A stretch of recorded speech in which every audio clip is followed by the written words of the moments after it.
¿Dónde van los niños malos?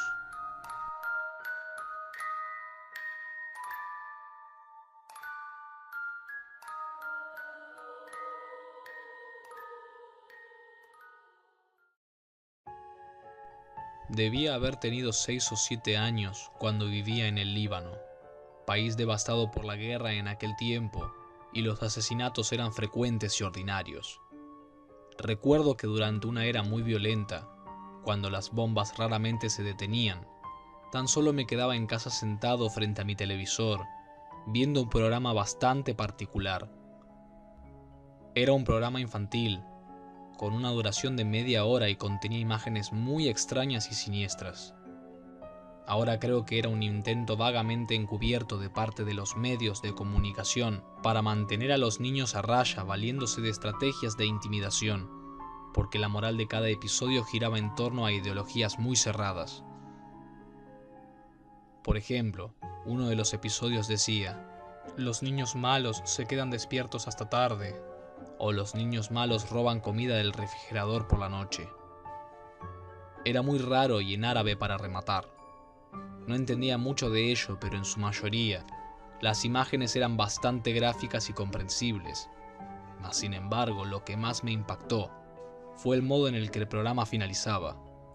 Cabe destacar que cada episodio cerraba de la misma forma. La cámara hacía un acercamiento a una puerta de metal oxidado, aunque a medida que la cámara se acercaba más y más, gritos agonizantes se hacían cada vez más audibles. Era extremadamente amenazador, en especial porque se trataba de un programa infantil.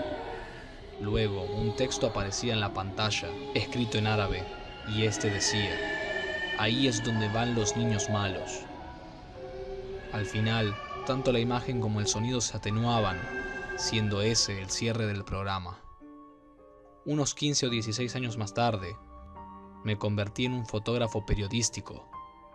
Ese programa había permanecido en mi mente toda mi vida, hasta un punto en el que me exasperé y decidí investigar un poco. Logré desvelar la ubicación exacta del estudio, y luego de tanto investigar, llegué a viajar hacia la locación. Descubrí que ahora estaba desolado y había sido abandonado después de que la Gran Guerra terminó. Proseguí entrando al edificio con mi cámara. El lugar parecía quemado por dentro, como si alguien lo hubiera hecho de manera intencional. Pero tras varios minutos de armar mi camino con cautela hasta el estudio y tomar fotografías, encontré una habitación aislada. Para entrar, tuve que romper varios candados y me quedé congelado en el marco de esta por un momento. Rastros de sangre, heces fecales y fragmentos de huesos yacían desperdigados por todo el suelo. Era un cuarto pequeño y una escena innegablemente perturbadora y mórbida. Pero lo que en verdad me asustó, lo que hizo darme vuelta y no volver nunca más, fue el micrófono enjaulado en hierro que colgaba en el centro de la habitación.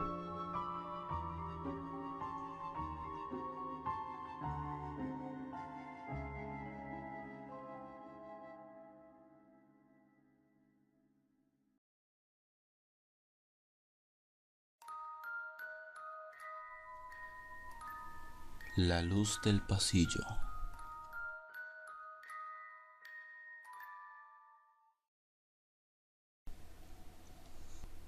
Esta es la historia que me contó una amiga asegurándome que era real. Para preservar su identidad, pongamos que se llamaba Raquel. Ella tenía un novio, al que llamaremos Raúl. Y un fin de semana, él la invitó a la casa del campo de sus padres. Era una fecha cercana al Día de los Enamorados, y la idea era hacer una escapada romántica. Llegaron el viernes por la tarde a una casa aislada en la montaña, preciosa, a la que se accedía a través de un pequeño bosque. Aparcaron el coche enfrente de la casa, pues no tenía aparcamiento ni garage, y después se dispusieron a instalarse.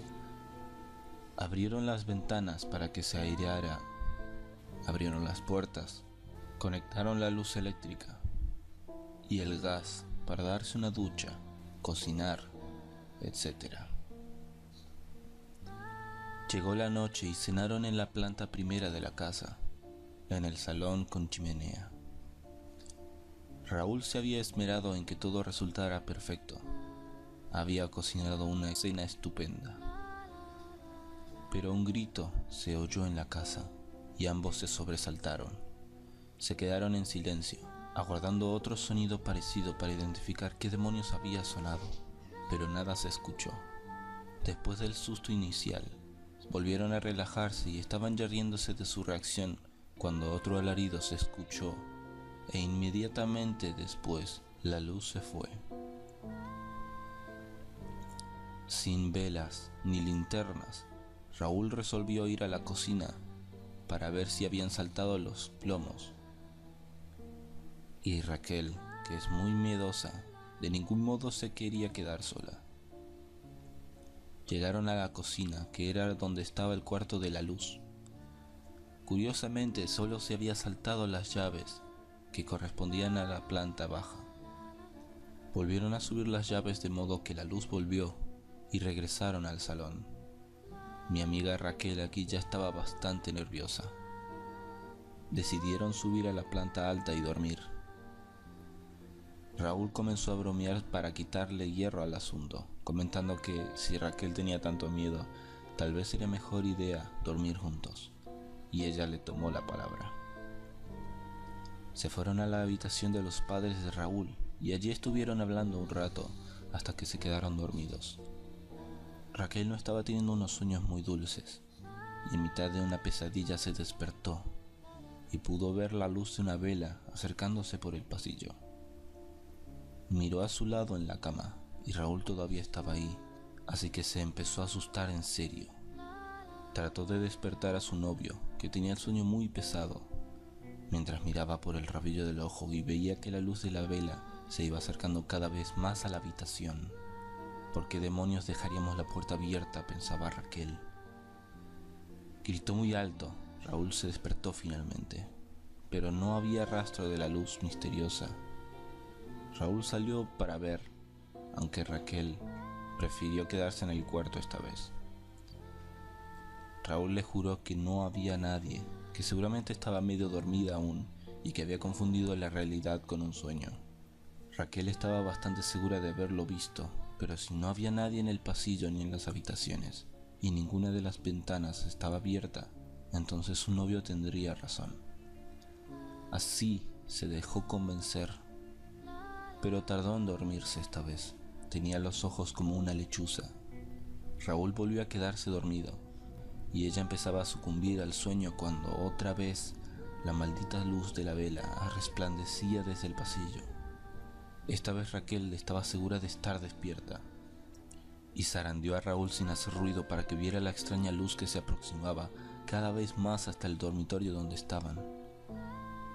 Raúl esta vez sí vio a la luz, y se quedó aterrorizado, pues no sabía cómo actuar. Raquel empezó a chillar muerta de miedo. La luz de la vela seguía acercándose, y ninguno de los dos se atrevía a ver quién o qué era el responsable. En ese momento, ella, cegada por el terror, se puso la ropa y cogió las llaves del coche y salió por la ventana. Se tiró desde el segundo piso de la casa. Sorprendentemente no se rompió nada.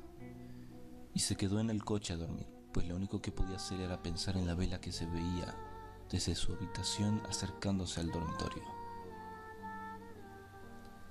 Desde afuera de la casa no se veía ninguna luz, y ya estaba pensando que era todo fruto de su imaginación. Cuando amaneció, con la luz del día, todo lo que había sucedido parecía una estupidez, de esas en las que uno reacciona desproporcionadamente. Se metió en la casa, gracias a una de las llaves que Raúl le había dejado. Mientras subía por las escaleras al segundo piso, el miedo volvió a embargarla, pero fue valiente y llegó hasta la habitación donde Raúl dormía. Él estaba allí aún, durmiendo tranquilamente, pero a su lado, en la mesita de noche, había algo que no estaba la noche anterior. Al lado de la cama, sobre la mesa, yacía un candelabro.